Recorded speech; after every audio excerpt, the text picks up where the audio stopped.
Eu quero completar uma coisa sobre o petróleo que é importante, porque a gente viu aí também, nesses últimos dias, né, muitas pessoas falando sobre isso, e tem uma questão que o petróleo venezuelano, a Venezuela tem a maior reserva não explorada, né? Ela não é o maior produtor, tem a maior reserva não explorada. O petróleo venezuelano, duas coisas importantes. Ele tem uma especificidade, ele é mais pesado e mais ácido, é o que se diz, né? Falando com especialistas aí na área de petróleo esses últimos dias para tentar entender qual que é a lógica desse petróleo. Então, primeiro, um investimento de longo prazo. As indústrias nos Estados Unidos, elas estão preparadas para processar esse tipo de petróleo. Então, para os Estados Unidos diretamente, é bom botar a mão nesse tipo de petróleo. O Trump tem um trunfo nesse momento imediato, mas um problema também, só para complementar o que o Jamil falou. Primeiro trunfo, a Venezuela negocia o seu petróleo em moedas que não são o dólar, né? Então negocia em rublos, negocia em moedas locais. Obrigado, Carla. Yuan, beijão. A maior compradora atual, e tentou até fazer umas negociações em cripto, a gente não sabe exatamente se isso andou ou não, né? Eram os cripto-petromoedas lá que o regime lá do Maduro tentou criar, eu não sei se isso funcionou ou não, mas enfim, a Venezuela está fora do dólar nessa negociação.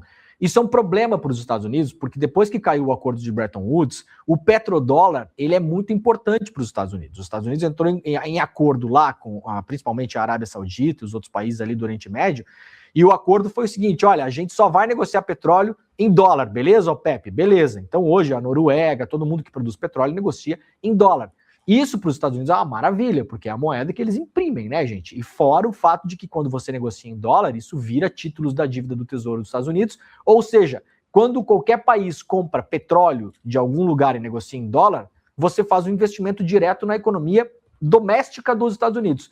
Para os Estados Unidos, é um pânico se os países começarem a negociar petróleo em outras moedas. O petróleo precisa continuar negociado em dólar. A Venezuela não negociava mais em dólar havia um bom tempo, também por conta das sanções. Negociava principalmente em yuan, rublos e moedas locais. Então, para os Estados Unidos, eles rapidamente, posso imaginar que em semanas, vão recolocar a Venezuela na rota do petrodólar. Essa é a primeira coisa. O problema maior, eu quero só debater rapidamente com o Jamil, é o seguinte, se a gente tiver tempo hoje. As empresas dos Estados Unidos que já operaram na Venezuela, aliás, algumas delas seguem operando hoje, né? É uma mentira que não tem empresas dos Estados Unidos operando lá. Tem sim, algumas estão operando com licença provisória dos Estados Unidos. Algumas que operavam no passado, agora o Trump está dizendo que vão voltar. E a gente viu uma matéria ontem, se não me engano, da Foreign Policy, fez uma reportagem especial sobre isso, mostrando que no debate público, as empresas falam, não, ótimo, é uma ótima oportunidade, sem dúvida. Mas no privado, Jamil, os altos executivos e o pessoal do board falam o seguinte, eu não vou botar meus pés na Venezuela, porque eu não vou lá instalar usina, não vou lá bombear petróleo, participar de licitação de campo, eu não sei o que vai acontecer, nem o próprio governo Trump sabe como é que vai ser a política local. Empresas que no passado tiveram seus ativos dentro da Venezuela estatizados pelo governo venezuelano, e muitas delas que brigam na justiça dos Estados Unidos até hoje para serem ressarcidas.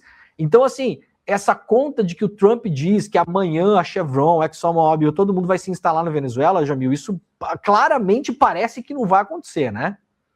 Jamil, eu sei que você precisa sair, só, né? Só para completar isso, porque isso é importante realmente.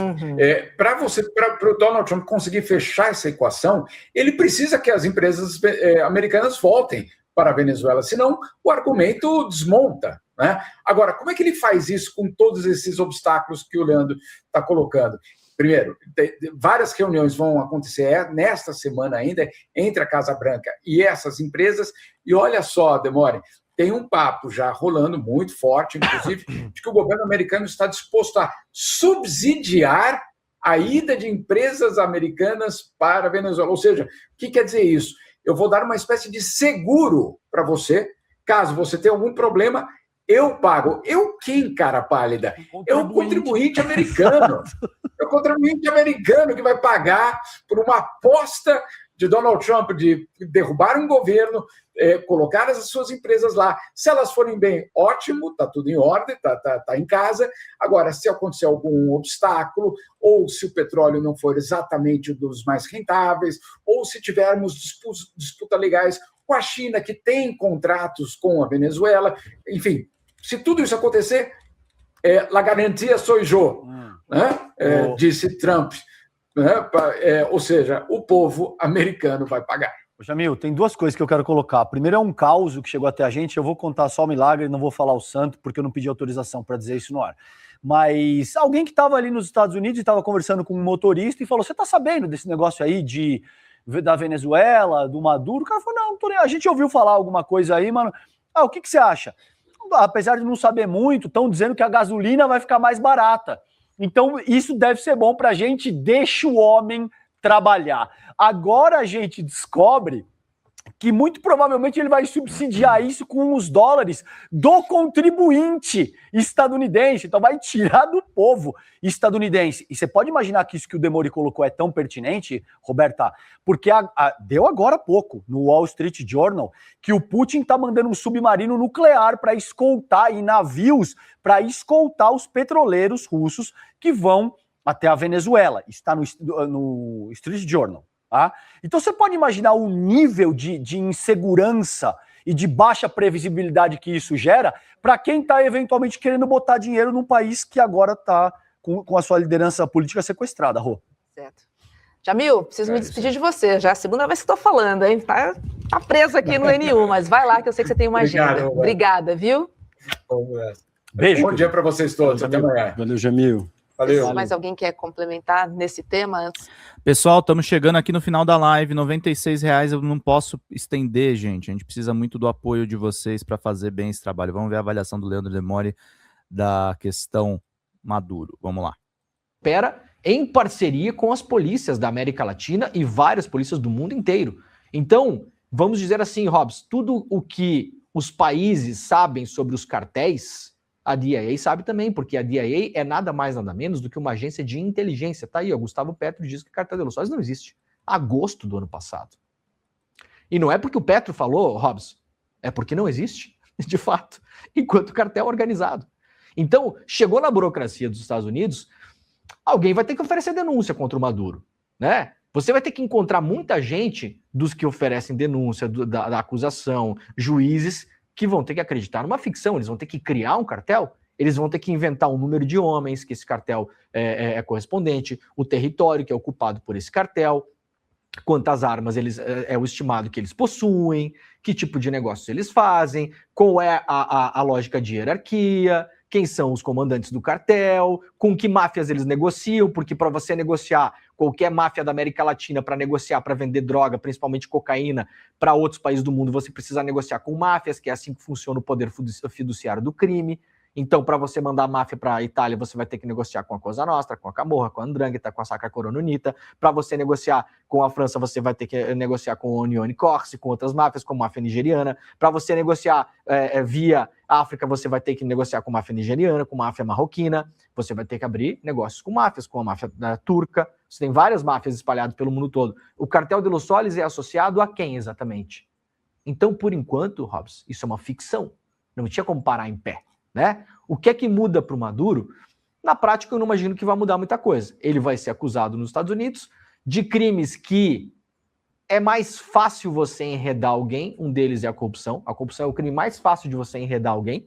Né? Veja, vou pedir para o pessoal da nossa produção colocar de novo, Roberta, a tela de parte da acusação que você acabou de ler. Me chamou a atenção uma coisa, porque a gente está fazendo uma tradução, né, literal, do que está colocado pela acusação. Se puderem, pessoal, coloca de novo o último card que foi colocado na tela, para eu quero ler de novo o que tem ali, porque me chamou muita atenção um termo, não é esse aqui, aquele que a Roberta leu, sobre o último da acusação, né? Da acusação. Uhum. Da acusação, isso, por favor. Esse aí, ó.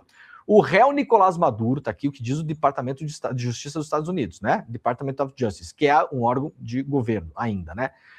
O réu Nicolás Maduro, né, assim como o ex-presidente Chávez antes dele, participa, perpetua e protege uma cultura de corrupção, na qual as elites poderosas da Venezuela se enriquecem por meio de tráfico de drogas, etc, etc, etc. Vamos lá.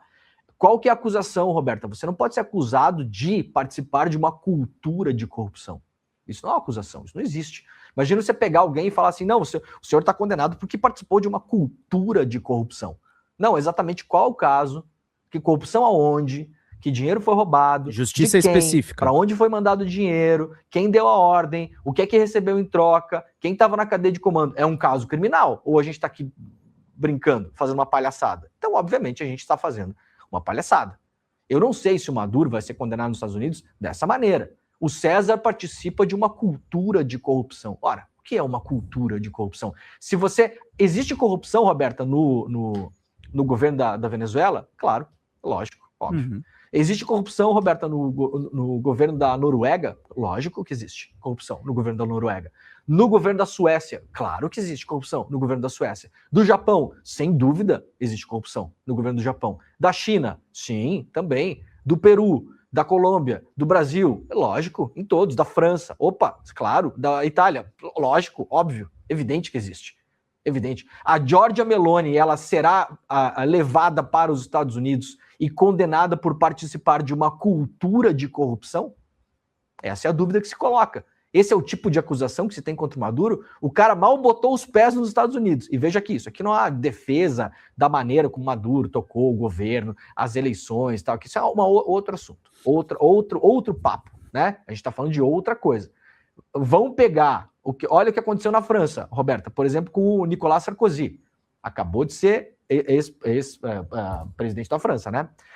Acabou de ser condenado no ano passado, em um caso de corrupção, envolvendo o Muammar Gaddafi, aliás, que até então era aliado da França, antes de derrubarem o Gaddafi lá. Eu me lembro muito bem dessa história, já contei essa história aqui, inclusive encontrei o Gaddafi no meio da rua em Roma, uma vez, passeando, com os seus seguranças, sendo recebido com todas as honras de chefe de Estado pelos governos europeus. O Gaddafi teve o direito de instalar suas tendas no Circo Máximo, que é um dos lugares mais visitados da Europa, que é onde tinha as famosas corridas de biga, fica próximo ali do Coliseu. Fecharam todo o sítio histórico para o Gaddafi se instalar lá, porque o Gaddafi não ficava em hotéis. Não confiava em ninguém, né? Era paranoico, não tomava água de hotel, não fazia nada, ficava na tenda dele, levava de avião todas as coisas que ele precisava, mantimentos, etc e tal. Muito bem, recebido com honras de chefe de Estado na Europa inteira, era parceiro da Europa. Um ano depois estavam decapitando o Gaddafi na Líbia, tá? Então assim, e aí depois, no ano passado, o Sarkozy condenado por corrupção junto ao Gaddafi. Alguém tem alguma dúvida, César Calejon, que se o Gaddafi não tivesse caído, que se o Gaddafi hoje vivo fosse, ainda fosse parceiro de primeira hora dos países europeus e também dos Estados Unidos, para os seus próprios interesses, alguém tem alguma dúvida de que o Sarkozy seria condenado por corrupção? É lógico que não seria, gente. É óbvio que não seria. Ué, vai ser condenado por corrupção se é o nosso parceiro? A gente já falou 1000 vezes aqui. Alguém vai fazer uma extraction do Mohammed bin Salman? Se a gente for fazer a comparação, o super trunfo de ditadores sanguinários, o Mohammed bin Salman perto do Maduro é o demônio. O Mohammed bin Salman, da Arábia Saudita, aliado dos Estados Unidos, mandou esquartejar um jornalista dentro de uma embaixada. Jamal Khashoggi. Tá? Vamos... Sim. Isso. Se a gente vai fazer assim, um super trunfo da maldade, a gente não dá nem para começar a comparar. Os Estados Unidos vão fazer um sequestro do Mohammed bin Salman. Alguém que fez negócios com o Mohammed bin Salman vai ser condenado nos Estados Unidos por cultura de corrupção? Sabe por que não vai, César? Porque quem faz negócios com o bin Salman é a família Trump. Claro. Alguém tem alguma dúvida de que se a balança do poder mudar nos próximos anos e der tempo, porque o Trump já é um cara de idade, alguém tem alguma dúvida que se por acaso o regime na Arábia Saudita cai, tá? Vamos imaginar, tudo pode acontecer nesse mundo que tá maluco, né? Tem um golpe interno na própria família lá, cai a dinastia e assume um outro, assume um primo, um tio, sei lá o que acontece. Ou um país estrangeiro faz uma interferência lá e o Mohammed bin Salman cai em desgraça. Hoje em dia parece impossível, não parece impossível? Ora, parecia impossível com o Gaddafi. Eu acabei de falar que o Gaddafi estava sendo recebido com honras de chefe de Estado na Europa 1 ano e meio antes de ser assassinado pela própria Europa, com aviões da França e da Itália, inclusive sobrevoando Trípoli. Tá? Então, tudo que parece impossível, no fim das contas, não é. A gente pode imaginar que no futuro o Trump vai ser condenado por participar de uma cultura de corrupção com o Mohammed bin Salman, porque é exatamente isso que está acontecendo hoje. Então, Roberta, o que é que muda para o Maduro? Eu acho que não muda muita coisa, porque os Estados Unidos estão determinados em fazer o que fizeram. Interferiram em um país na América Latina, sequestraram um presidente, que não há problema em a gente chamar de autocrata, ditador, etc e tal. Na minha opinião, principalmente depois das últimas eleições, onde as atas eleitorais sumiram, tá com toda a cara, não sabemos porque as atas não apareceram, tá com toda a cara de que o Maduro perdeu a eleição, tá? Eu sei que tem muita gente da nossa audiência que não gosta disso, e tudo bem, quem gosta vai gostar, quem não gosta não vai gostar, quem concorda, quem discorda, somos adultos, certo? Estamos tendo um debate político-eleitoral. Ninguém está se ofendendo aqui. Eu discordo, por exemplo, do Leandro. Eu acho que esse sequestro, para mim, prova que o Maduro ganhou a eleição. Mas eu acho que foi dividido. Gente, 96, 9 pessoas mandando 10. Vamos lá para a gente poder fechar numa boa, queridos. Vamos lá, queridos. R$100, um curso de roteiro com Vinícius, que trabalhou no Multishow, um especialista para você aprender a escrever bem. Vamos lá. Na minha opinião, o Maduro não deveria mais estar no poder depois, principalmente, da última eleição. Inclusive, entidades do norte global, dos Estados Unidos, se não me engano, o Carter Center, uma dessas aí, né, que a repetidas eleições disse que as eleições da Venezuela não tiveram problemas graves, na última disse que teve. Tá? Então, eu estou usando os instrumentos que a própria Venezuela usava para dizer que as suas eleições eram limpas. O pessoal do Carter Center foi recebido pelo governo Maduro lá durante as eleições. Porque o Carter Center aferia as eleições e falava, não, as eleições tá ok, eram observadores internacionais. E o próprio governo Maduro dizia, olha só, esse centro aqui dos Estados Unidos está dizendo que tá tudo bem. Bom, aquele centro disse que na última não estava tudo bem. Tá? Então, na minha opinião, é um problema. Agora, isso, obviamente, não justifica a gente ver o que está acontecendo agora. Porque, César, se você usar esses artifícios, você sequestra qualquer presidente em qualquer lugar do mundo. Você poderia ter sequestrado o Sarkozy enquanto estava no poder. Poderia tranquilamente sequestrar o Sarkozy enquanto estava no poder. Poderia sequestrar presidente de qualquer país europeu aí, porque tem corrupção em todos os países da Europa. Todos. É só procurar notícias que vocês vão encontrar. Né? Então, não muda nada para o que vai acontecer com o Maduro nos Estados Unidos. E para completar, eu quero só voltar, Roberta, e puxar um assunto importante que nós aqui do CL trouxemos, levamos ao ar no dia, quer ver aqui, ó? Eu separei aqui, ó, Trump e Paraguai, ó, no dia, em agosto também, se eu não me engano, ó, Cartel de los Soles, deixa eu pegar aqui, que eu acabei de, aqui, ó, 19 de agosto, tá? No dia 19 de agosto, aqui no N1, nós falamos o seguinte: Trump e Paraguai, 2 pontos. Os planos dos Estados Unidos para interferir na América Latina. O que é que nós dissemos nesse dia aqui, em agosto do ano passado?